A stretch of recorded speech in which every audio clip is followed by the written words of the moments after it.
সমস্যাটা হচ্ছে ওই যে টাকাটা, ওহাবিবাদের টাকা কোথায়? এইটা হচ্ছে পেট্রো ডলার।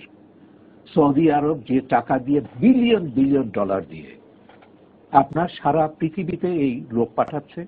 ইব্রাহিম ভাই যেটা বললেন, সারা পৃথিবী, বাংলাদেশ তো সারা পৃথিবীতে এদেরকে ওই যে মদিনা বিশ্ববিদ্যালয়তে বিভিন্ন প্রতিষ্ঠানে তাদেরকে বৃত্তি নিয়ে যাচ্ছে, মাথার মধ্যে ওহাবিজম ঢোকাচ্ছে, পড়িয়ে শুনিয়ে সব দেশে ছড়িয়ে দিচ্ছে। এইটা তারা গত 50 বছর ধরে এই কাজটা ধারাবাহিকভাবে সৌদি আরব করছে।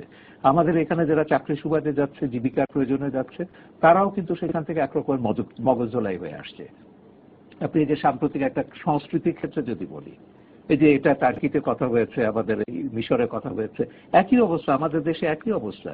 হিজাবের এই সংস্কৃতিটা, মাথায় এই চাদর পড়ার যে সংস্কৃতিটা, এটা কোত্থেকে এলো? আমাকে মিশরের বন্ধুরা বললেন, বলে তুমি আমাদেরকে, পাকিস্তানের বন্ধুরা বলেছে 60-এর দশকে, 50-এর দশকের আমাদের সিনেমাগুলো দেখো।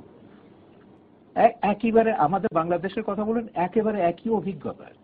মেয়েরা সেখানে শর্ট স্লিভ ব্লাউজ পরছে, হাতা কাটা শাড়ি, ব্লাউজ এবং শাড়ি পরছে, কিন্তু সেখানে এখন কি হচ্ছে?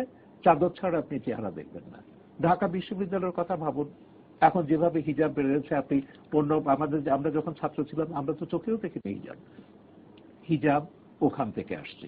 ওই যে ওরা যেটা শিখে আসছে সেখানে মাথায় ঢুকিয়ে দিচ্ছে, তারা তাদের পরিবারের উপর ওটা চাপাচ্ছে এবং বলে দিচ্ছে এটা হচ্ছে ইসলাম। কিন্তু এটা যে ইসলাম নয়, সেটা মিশরীয় ইসলামও নয়, তুরস্কের ইসলাম নয়, পাকিস্তানের ইসলাম নয়, বাংলাদেশের বা কোনো জায়গার ইসলাম নয়, সেটা একেবারে সৌদি মডেল। হিজাবের সংস্কৃতিতে এসেছে সেটা পরিবেশগত কারণে।